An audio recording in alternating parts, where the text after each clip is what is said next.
This is the business culture of agriculture. My name is Andy Junkin, and with me tonight is Bill Gross of farmrescue.org. And Bill, tell us about your organization.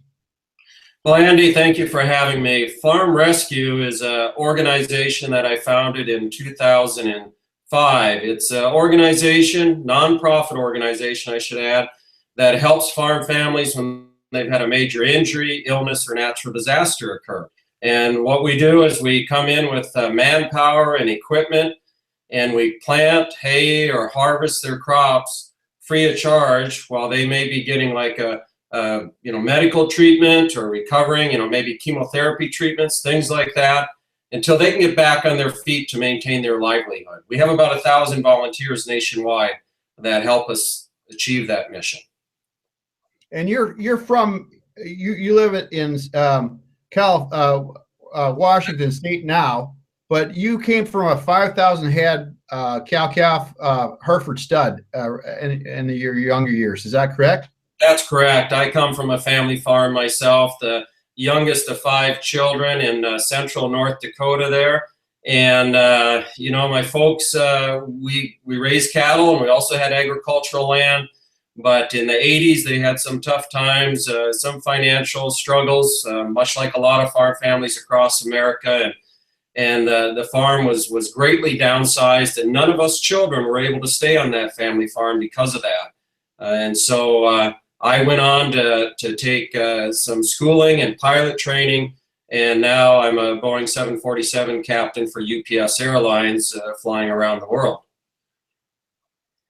And so where did you get this idea about, when you're flying planes, where did you get this idea about farm rescue? Well, that's a good question, Andy. I went on mission trips years ago overseas to like Croatia, Romania. I helped refugees and build houses, taught Bible study, all kinds of things like that. I thought, there's some good people right here at home in America that experience hard times, unexpected crises that might need some help also. So, I didn't know exactly what I was going to do, but I knew I wanted to help people. I knew my heart never left the farming community. And so when I was flying across the ocean with my trips with UPS, the co-pilots often asked me, what are you going to do when you retire? And I would say, well, I'm going to be this random good Samaritan, get myself a big John Deere tractor and go out and plant crops across my native state, was North Dakota, where I'm from, was my initial idea. And they said, well, that's a crazy idea, Bill. And I said, well, is it that crazy? So that was my initial plan. And then I was telling a friend of mine who's a chaplain in the Army the same idea. And he says, I just have a couple questions for you. He says, why don't you do it now? He says, why wait for, till you retire? You don't know what tomorrow will bring. And he said, and instead of randomly helping people, he says, surely there were farmers and ranchers that were injured or ill when you were younger. And I said, well, yeah, there certainly were. And so it began to occur to me that there really was a need for this. There's fewer farm families nowadays across America. There's less children on the farm. Many of them can't stay on the farm, just like I couldn't. And when there's an unexpected crisis, it's oftentimes nowadays hard for neighbors to help one another. They got their own work to get done. And so I thought there should be a formal nonprofit organization to help these farm families. In the big cities, there's all kinds of nonprofits to help everything from dog and cat rescues. But what about rescuing some of these rural farm families when something bad happens?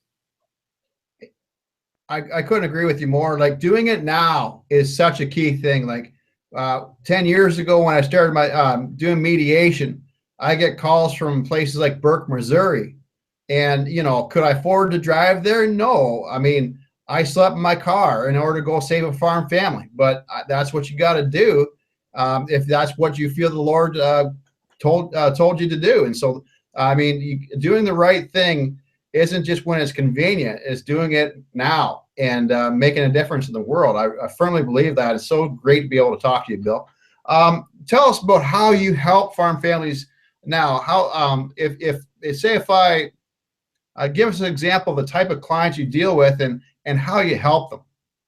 Well, a lot of farm families that know of Farm Rescue, they may call in directly and ask for assistance, but oftentimes it's a neighbor that calls in and says that, hey, something bad happened to this farm family, and they're not the type of people to ask for help, but they could sure use a helping hand in situations where maybe these are actual situations that we've helped people. Maybe they got a broken leg or got their arm cut off in a grain auger, or getting chemotherapy treatments for cancer. It can be if the wife is ill. We've helped plenty with breast cancer or brain tumors, or even if the children got injured or ill also, and the parents need to be with them. So there's farming and ranching is a dangerous occupation, one of the most dangerous occupations.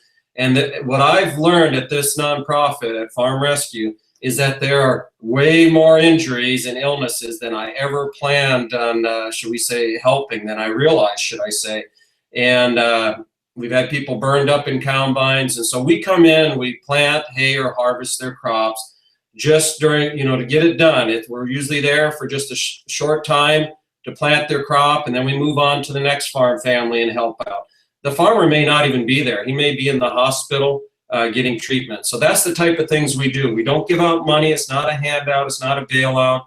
And that's how it works. It's a good old grassroots barnstorming type days. And we have equipment sponsored, and about 1,000 volunteers nationwide come forward and help out. Yeah. And I wrote the book, Tough Times Never Last, Tough Farmers Do. And what I never thought about was how many farmers are going to call me up, after they get into a bind, I guess you'd say, with the unexpected injury on the farm, or health circumstances, or a barn fire, and just need help just weighing the pros and cons for an hour or two. Because I see a lot of families, they sell the cows or they sell the farm out of emotion rather than rational decision making. I think it's really important to sit down and weigh the pros and cons objectively, and be able to think quickly on your feet, but be able to think without emotion and look at the circumstances for what they are. And so I offer the just 3 hours for free.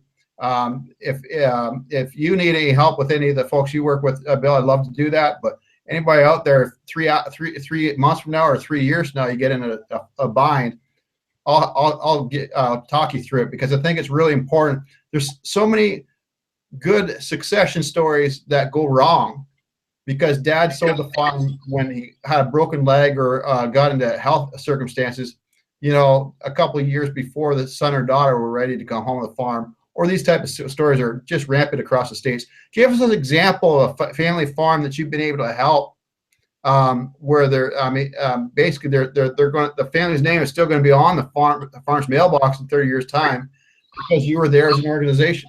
Give us an example on how you work with them. Well, we have hundreds of examples that we help, but one that stands out in my mind is a farm family that has a couple that has 7 small children, two sets of twins, and one child of each set of twins has Friedreich's ataxia. It's a progressive, debilitating disease that there's no cure. It destroys your muscles. Pretty soon you can't walk or stand, and ultimately even destroys your heart. So there's all kinds of these devastating stories occur, and injuries and illnesses every day. That farm family, we came in and helped them one year plant their crop because their son had to have rods put in his back because that disease had destroyed his back muscles. And then unfortunately, a few years later, his younger twin sister was diagnosed with the same disease. Wow. And had to have some medical treatment, and we harvested for them. So those are the type of things. The small to medium farm family, the true mom and pop operation is who we want to help. That's what it's all about in America farming. Absolutely. And what's one thing that a farm, you've seen so many accidents and problems that occur. What is one thing a family can do within their business culture today so that they can handle such a dire circumstances? What do you recommend that a family business changes within their business culture so that they're able to overcome the impossible? Well, I would say much what you teach there, Andy, is that what we see is that oftentimes farm families are set up where there's just one person, shall we say, kind of managing the whole operation and just directing things, and they're not working together necessarily as a true team, and they're not used to making, these other people are not used to making the daily decisions and managing the whole operation. So I would encourage farm families to get some training, take some advice on working together as a team, and all being responsible for different aspects of the organization there. So if one person goes down to an injury or illness or even a death, the family farm can continue on. And that's something I'm most proud about at Farm Rescue. It isn't just helping the farm family plant or hay or harvest their crop. That's the tangible benefit you see up front. But what I'm most proud about is it helps the farm family more likely continue on for future generations, for their children. Absolutely. I think that's awesome. And so, Bill, how are you affording? I mean, this was financed out of your own pocket for the first couple of years, I understand. How are you guys surviving and flourishing now? Like you helped 60 farm families last year, I understand, and your goal is to be at 100, helping 100 farm families this year. Is that correct? Well, that's correct. I started the organization with my own money, and for the first 3 years, we had no employees even. We just operated with all volunteers. But still, today, we have only 4 employees in a small office near Fargo, North Dakota, but we have about 1,000 volunteers nationwide that come forward. So the organization is funded through people who donate to Farm Rescue, because we are a 501c3 formal nonprofit organization where donations are tax deductible by individuals and businesses. So we get donations from people that just think what Farm Rescue is doing is a good thing, and also from foundations and from business sponsors. So we do get some cash donations, but we also try to get as much things sponsored in kind, meaning like RDO Equipment Company sponsors all our John Deere equipment to help these farm families, and it's millions of dollars worth of equipment they sponsor. Wilson Trailer sponsors semi-trailers for us, some Chevy dealerships, they sponsor pickup trucks for us. So we use our funds efficiently and try to get as much equipment and material sponsored and use the least amount of cash so we can help the most amount of farm families. And again, we don't give money out to farm families. We just get the work done so that they have a chance to continue on in their livelihood. I think that's incredible. And where do you want to grow this organization in the next 5 years? You're currently in how many states? What states are you involved with? What states do you want to grow into this forthcoming next 2-year window? Well, Farm Rescue helps farm families in North Dakota, South Dakota, Minnesota, Iowa, and Montana. And we've grown consistently almost every year, and we plan on continuing that growth to expand our geographical area in America and to help more farm families per year. We're doing a lot of different things, like I said, planting, haying, harvesting. We have dedicated commodity hauling. We're exploring even providing livestock feeding assistance to ranchers when they're injured and ill and just need their cattle fed for a week or two. We do provide some assistance even in drought-stricken areas where we have given some hay to ranchers that really need it, and we get that hay donated from other ranchers in other parts of the country that maybe had a bumper crop and they want to pay it forward. So there's a lot of different things Farm Rescue does, and people can find out at farmrescue.org. And I think the financing is pretty key. And I'd like to suggest this one idea is with the farm families I work with, accountability is a big thing. Say what you do and do what you say. So we always when I go through a weekly agenda with families, if you say you're going to do something, the next week, if you don't have it done, we make you take money out of your wallet.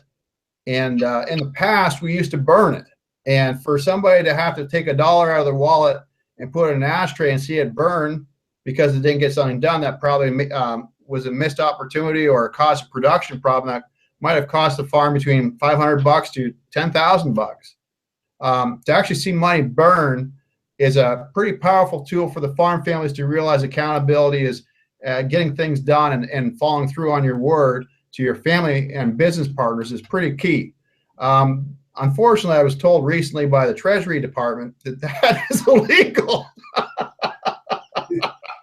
I wouldn't endorse burning money quite literally, Andy, but money is being missed there by what you're saying. Yes. If they could give it to you folks, I think I think every family farm should have a swear jar, and use the swear jar obviously for cussing, but for following through on doing things you'd say. And for instance, if you have a family member that continues to sleep in, every time that he sleeps in more than 5 minutes and he's out to the barn more than 5 minutes he should have been, he has to put $1 in that cuss jar.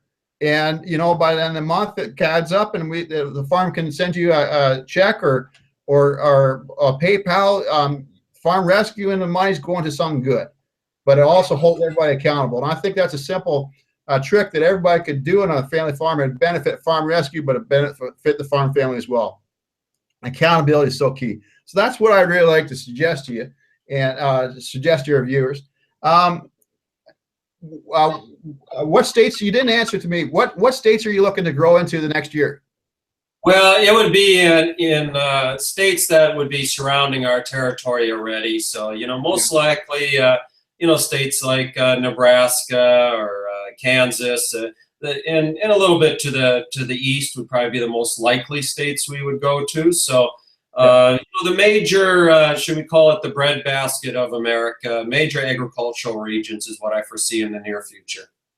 Now, if I'm a retired farmer and or any type of farmer, how do I help you? Do you need help? Do you need people actually providing the labor, or you got too many of them, or how do they just contact you, or what happens? And how does it, how am I going to be losing money if I volunteer my time? Is it going to be a huge expense, or how does this work? No, it's very simple to volunteer for Farm Rescue. You can go to farmrescue.org, sign up as a volunteer, and then we get a hold of you there. And you just have to get yourself to our geographical region, and then we do provide for lodging and food, and so it's not going to be a big expense out of your pocket. And we have things for all sorts of people to do, men, women. Maybe it's operating equipment. Maybe it's just driving a pickup truck. Maybe it's shuttling volunteers to another site. If you have technical skills, maybe you can help us with some kind of graphic design or website or even just writing. So there's skills that everyone has a good skill. Everyone has gifts in life, and they can help farm families through Farm Rescue. Who does not want to spend their holidays planting wheat in Montana? I mean, really. I mean, I think it's a great idea. I think that's a great vacation for the farmer who, everybody has a hard time getting them off the farm and because they're workaholics. I mean, that's a great idea. A great idea. So we have many retired farm family, even retired farmers that have farmed for years, and now they say, hey, it's my turn to pay it forward. I'm going to come and they tell me it's much more fun to farm through Farm Rescue than it was when they were farming themselves, because they don't have the financial stresses. Exactly. Yeah, that's exactly it. That's when I go do drive my buddy's combine. That's what I always say. So, anyways, Bill, it's with me tonight has been Bill Gross of Farm Rescue. Bill, can you give us instructions as to how folks can donate to your organization, and also just learn more about it? People can go to farmrescue.org. That's farmrescue.org, and there's a lot of good information on there. You can watch actual, farmer testimonials of who we've helped there, and volunteer testimonials. There's a lot of coverage, news articles on there, hundreds of videos and newspaper articles. So go to farmrescue.org. You can find out about our organization. You can donate securely on there. Lots of people donate with a credit card. Doesn't matter if it's $5 or $5,000, and it's tax deductible. And you can volunteer on that website.